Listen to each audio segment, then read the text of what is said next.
Mizoram Sarkar le India in unsigned anilo India le MNF I and signed ni ulal deng and Mizoram I o zolo MNF I ao ti te top te Mizoram le India in rem na anilo Mizoram a party pakhat le Home Ministry in rem na mai ani aro pui te chiam lo ti te hi chu state head kan CM zom tak te na so hi chu ke chu a tha ka ti lo ani rot na angin ei kan soi fok don ni chuan MNF party atang hian andu beron thlang chuak sela debate keima ne nei turin Conservation of Forest Act hi ka hria swalo chuan 1980 ani remna kan nei hi 1986 ani remna kan nei ma Central Act Mizoram lo om to sa 371 ji hian a huap lo ti hi pulal khama soi kha aron soi wangin pulal khama neng tin nge asoi enge min ko chan ka tia he kan in rem don ta he rem na hian isan ve ngai min tia enge ka sign ve na tu in rem na tur thua hian koma pakhat po kan ve si lova kan tel ve si lova kan chief minister po tel box si lova chief minister ko thaula chief minister in rem ati lo chuan engma ka ti theilo ka ti atian in kha Central Sarkar hian pai atum mani chuan pai kan phalo zialan tir tur hian ZPM party le ZPM Sarkar hian ma kan hruai liang pen khat po kan nung tol lowang kan ramtan hian enge kan lo chan ngam to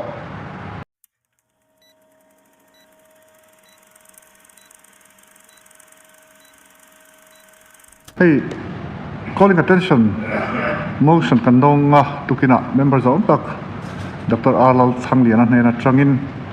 members of Dr. Arlal Thanglia na soma speaker kalome hey winia thilpui mo tak mai e house rural na sang tak mai kan han soi thi turi kalom le tin kong le lama chuan wina ka thil soi tur hi apoi mo maya hemi memorandum of settlement sang ha jakwa somria le paruka sign ina thil tam tak thil tha ram routing aron ken si kong le lama chuan hemi kan soidan azira he kan hamlung phum anghit ve thi wak hian fimkhur taka pin hianin e house hianin kan ti ri tuling ka ria chuwang chuanin hemi chung changa mizote zinga in nialna thil tam tak controversial thil tam tak po hi re to se ti ka du khop maya ti kha kan soidu ni hei Mizoram le achu chengte kanin engani hungbing na dan le kan street tiral muang tu dan te hi kan nei thang reng viau maya hi kan von him hi poimo khop maya chuti lai chon hei tu na ya kan lo minister ni bok kan CM ni bok ina zulai ni somthum sang ni somni le paruka government Mizoram Law College Fresh Social la man pui chung changa athil soi then khati temin ngai tua chiang lo de mo ti kha oi de hianin kan soi lang duwa e nei hu nei her dang lam zela du dan le ngai dan te chu dang lam thin ti ha big takin tan na lam kan nei thin te po hi ka thiam thowa amar chu ei ne tun ma te poin lalban kan duwa anwa Mizo lal ro pui zia le ro rel thiam zia kan soi le cham chi maya ram le tham ta da fe chuak en kan next MNA te po kan ngai san wang lai oma anwa kan soi ngom le a tiang chuanin tuna chuanin scholar tam tak academician te chuanin an hlut zia an puang chuak chole mek boka chu teng chen bi hring te hianin kan thil pom dan hi kan thak lai te po ma chu teng te bok chuan hi kan siam zom tak po hi he tiang hian ro pui takin ulal denga ruang chunga sanga zakwa somkwa khati hun lai khan athu soi hi ka ring ro om renga soi ro pui ka ti khop maya voina ka siam hian ulal deng he bi zon ham lung phum tuania kan ham lung phum min phum saktu khovel heta mi zon ham anga min phon saktu kan thin lunga mi zoni shiat na chitu tu mi zon nationalism mu chuak tu alung phum tu chu ama pulal deng hene tia aro puyang reng khop maya chubang chuan pulal deng ang throi tu hi kan mi zo nei chia ti hian min sin sak to lawanga ti te kha a hlau thu te kha soini chuti mek lai chuan thil ne hun lo kal zela MZP เต็นเรื่องนี้ลมดาเตกัน CM อันหันสมนาคารให้มีอินเรมนะทุกบุ้งเลยสร้างที่นักเตลเวกันนี่ติดขานสวยเรมนะอดัววังIPS บางอันนี้เตเรมนะบอยปุยนะซาอันนี้เสียเตข้า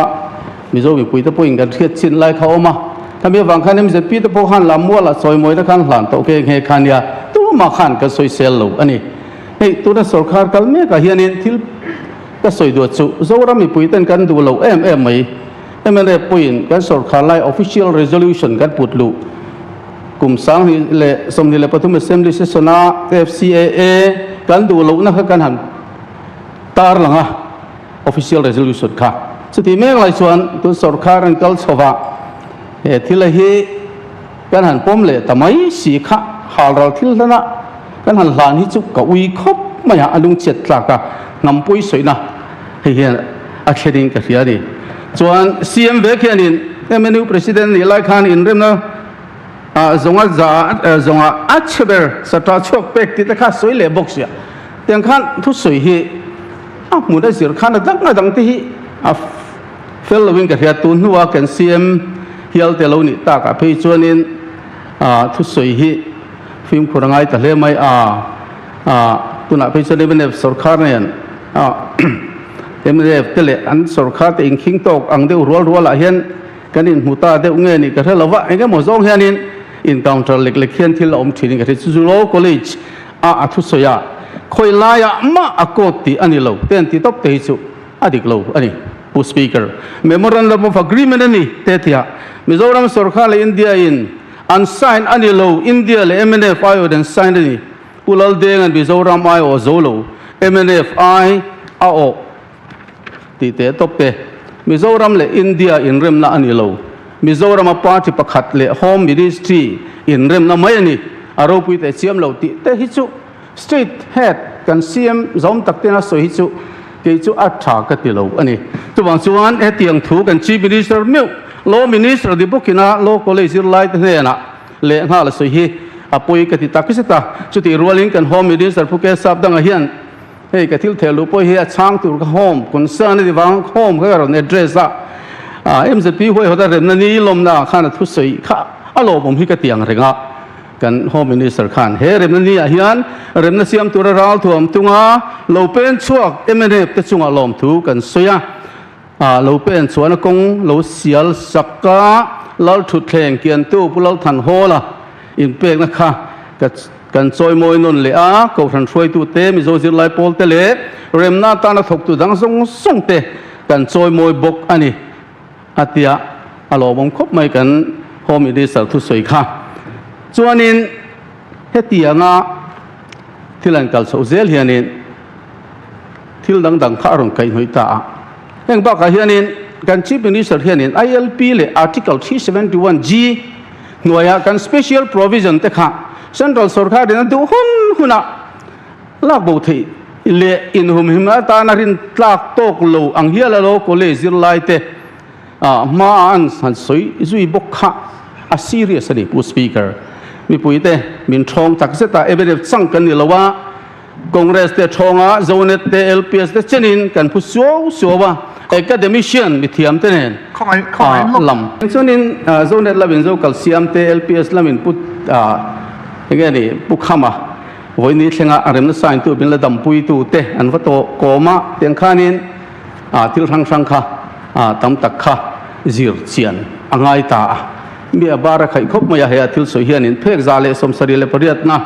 เฮ้ผู้ข้ามากัน CS10ตุนเช่นมีระดับปุ๋ยนะอะไรกับบุษยาเฮียนินเจียงเดียวเฮียนที่เล่นเจียกะ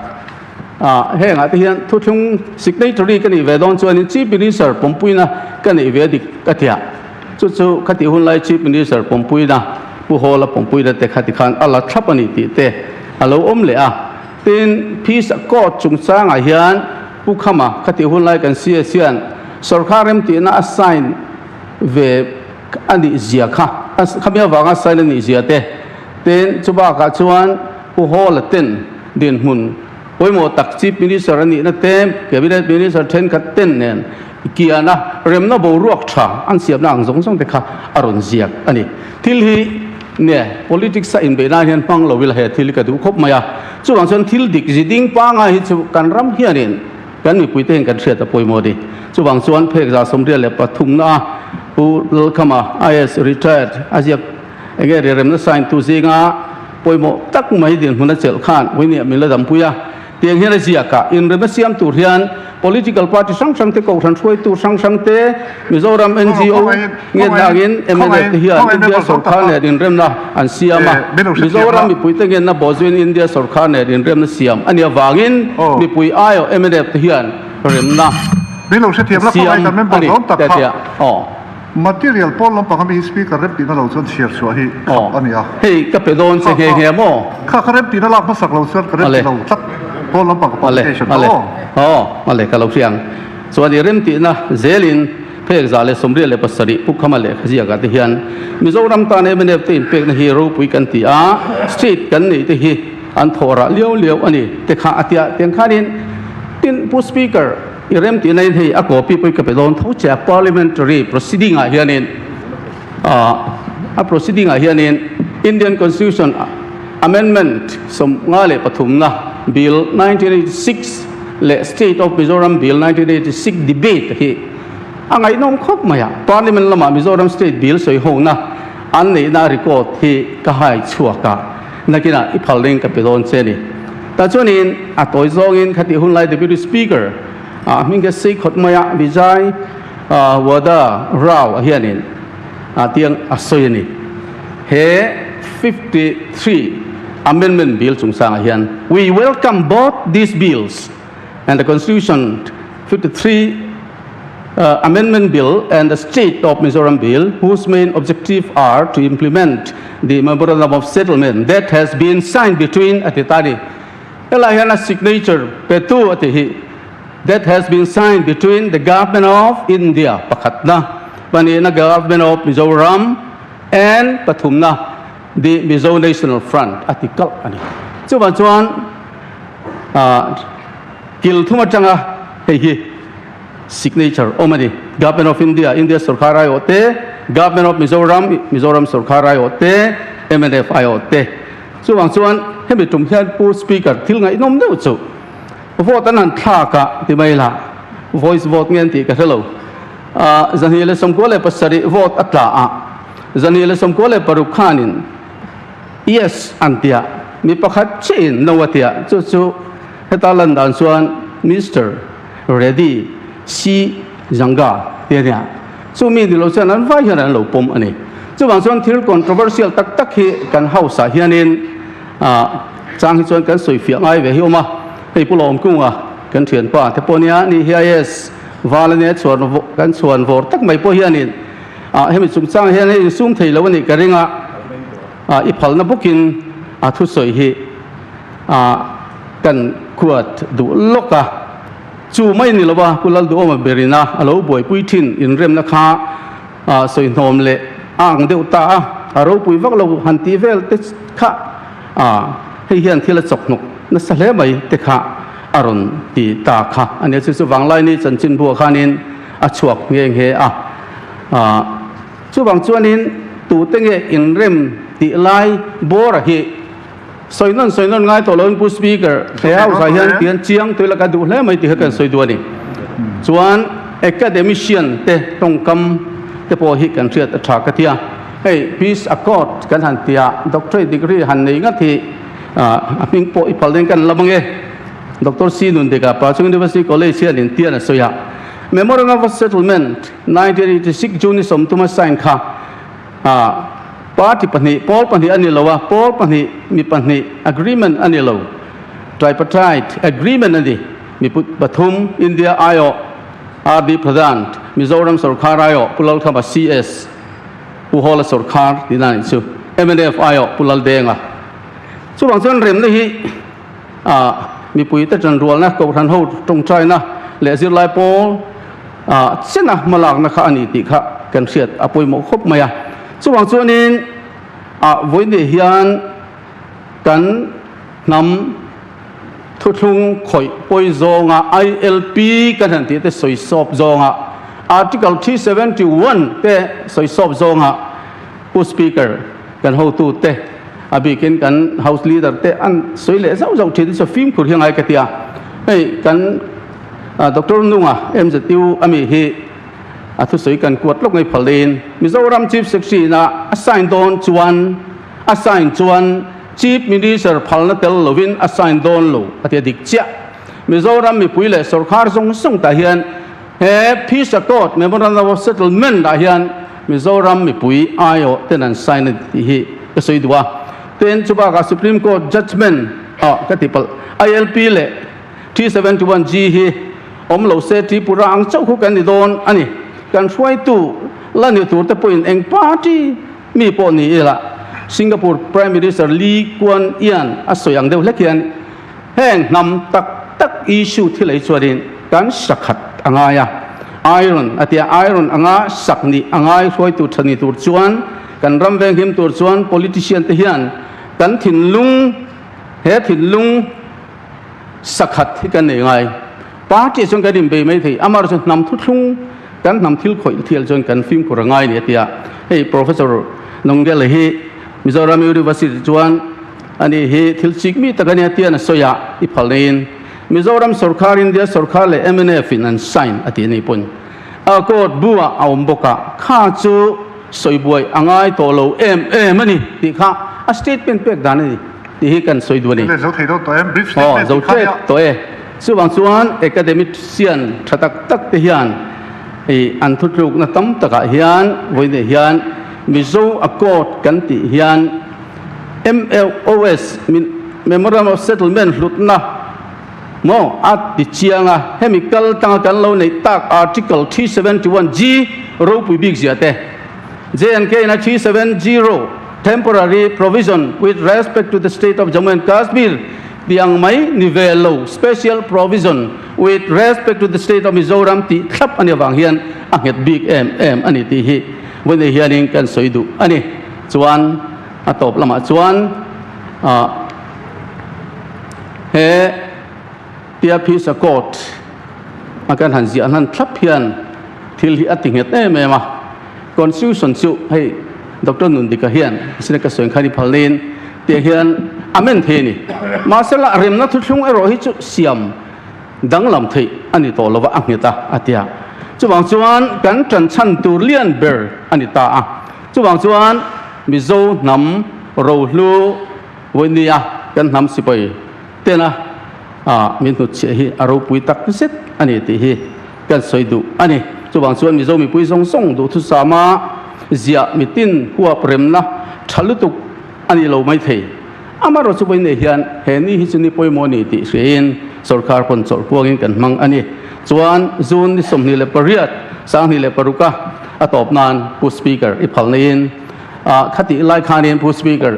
remna kum somni cham kan lo mani kan chief minister pu zorama hoin kan committee ta chuan central sarkar leader hi somang kan tia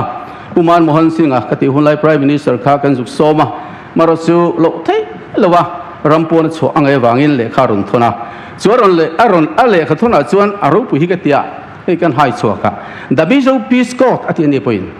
signed on June 30, 1986 is a historic document symbolizing the wisdom and patriotism of the people of Mizoram, and I salute the courage and patriotism of the two great leaders who made this accord possible.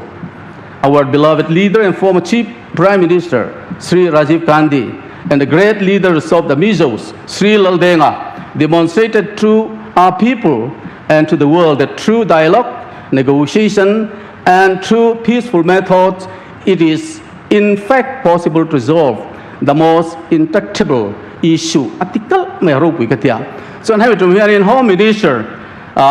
Srivas Patela kan som boka ani hian aron sang le ka kan Chief Minister. Court khatui share to lo mai ang. Atop te. Publication. The signing of one of the most successful peace accord was indeed a significant development. No, currently lo khat pai se thiam ro. Ai ko di sela atop ra chuanin pu speaker hey when dia hun tha kan nei thea lo mom ka tia. Pon lama hian in hial boy to lo la ka du. Hey hi chu kan ram kan ngam mizo kan ni chuan zo fa te kan ni chuan kan vai atan thilani thil poi mo ni ti sila kan tong kam te poi kan film khur hi apoi mo ka ti khop maya chuwang chuan kan state luber ahead of the state in a statement ang chuka thil lenga mo asoi thin na phe chu when the hian ngai po chian apoi mo ka ria chuwang chuan thil khulam pangin ILP chung sang ate po soft corner ra kan theina turata hen kong tam takin min ron ne kang ti karing khang zong sunga te 371 g chung sang ate tin FCA chung sang ate po tiang kha ani zel ni chuwang chuan thil serious tak ani wang hen pu speaker kan ngai thu tak apoi moi ka sia tu te mo bi bal ka ba be dang sing ka soi mi alo amaro chu puitling taka heng hi Mizoram Peace Accord kan ti Memorandum of Settlement te hi chu enga mo ti so han soi thom to lo wila ti hi ka duwe me mani ti kha he hausa karota lang ni zong tak so mang Speaker, I'm a sign. Evailama kan member zom tak tak te sungai hian lom thu ke soi dua. Soi kan chak kan in sum deuh si. Soi na rem chang min ron pe lo mai thina. When a po hian calling attention kan pulo tu Dr. Lal thang lian chungai hian lom thu ke soya. He house ne ya thudik. Soi chuan rem chang min pe ka bang hian ka lom hle ni. Maro chatun ma khan he hi om ti kan han hreve chop chila. Kan program kan list of business ate atel lova chuti chung chuan aeng la ya po hi en ti huna po kan mu hi lai min kai tho sela kan chang thei reng ti ka soi dwa tin chau na ni lovin rot na angin ei kan soi fok don ni chuan MNA party atang hian andu beron thang chuak sela debate keima ne nei turin Zoram mi pui hian thu di khrero se chu ka duani kan rot nga lange tin kan mi ma zon tak thu soya khan kan riak ma sak ka du chu FCA chung chang kha Conservation of Forest Act hi ka hria swalo chuan 1980 ani remna kan nei hi 1986 ani REMNA kan nei MAI Central Act Mizoram lo to sa 371 z hian ahuap lo ti hi wena hian kan soinon du ani Mizoram State kan in REMNA khan Central Act Mizoram State kan ni malo to te chu 371 z hian ahuap lo wang ti ania wang khan ulal dengan eng act nge Mizoram apply to ti kan resi lawatia mintira Home Minister nena Central Act Mizoram apply ho zong list kavala chuakni chuta chuan Conservation of Forest Act he hitel Speaker chuan kan ngai mo lawa hian pet kwal kan ngai mo ani chuan nakina a chau na khai chang me mu debate ine yang u ti khania Speaker nia chu ro ti lo I atha kan ti chu kan ro mai chu tu hu dai ro chuan calling attention ani calling attention ani ang hian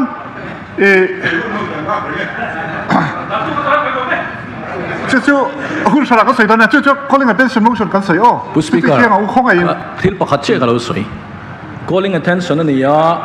veilama mi nan soi line helama train kan ding lova chuan house leader in a soya soitlang mai se lo debate pui zel to lo se members on tak Dr. Alal thang lena soilai puin kan ngai thamaya kan house leader soilai hian lo ngai thamai se chan zel mo zo na zo zel mo khachu house za om don khong house karon chewa calling attention motion kan donga Home Minister attention call nani kan tia tichuan motion move to in thuan soya asai zong deuh thwa khan kan house leader kan chief minister chung chang ni athu sai ngai mo chung chang ni ani hi som vela thaiam tin house kron sewa a thalom in ti debate engai point nei kain honge ti kha kan chang mai don nia chu wangin asai lai chu khoi takin member telo isu ma ulai ro lo te ku chu helai chera changa khang chu di ro se Speaker alo thine ruam han na kha kan poma wangin le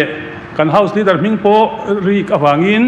a soi ve te in rem ti em ti po he house a fe takai kai thoina wangin a tha e kan ti kha kan din na khala nia tuna po kan han soi hian kan du bera chu MOS hi a lo thon om zok lam soi lo hian kan ram ro lu ne ti wangin he lam zok isoi ko hian kan ti lai kha kan na din na nia a in a bob lok zong di lo wa kal speaker an duang zong zong a soi tu ra ni nei ne mo le thu di ka ti kha soi ve mai an duang zong a soi tu ra ni loผู้สปีกเกอร์อีพันสักเราแต่ที่นั่นเราสวยเวทีนี้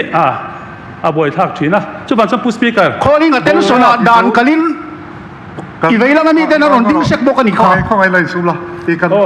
officially po zo ma deu itu mi zo katum se miron ti boy leผู้สปีกเกอร์อีโรเรียงนะอารมณ์กันตีเฮทิลฮีคัลเซลตุระกันรำรูลูฮีต้นดิ้งลำเลยเวลาเทียนดีเบต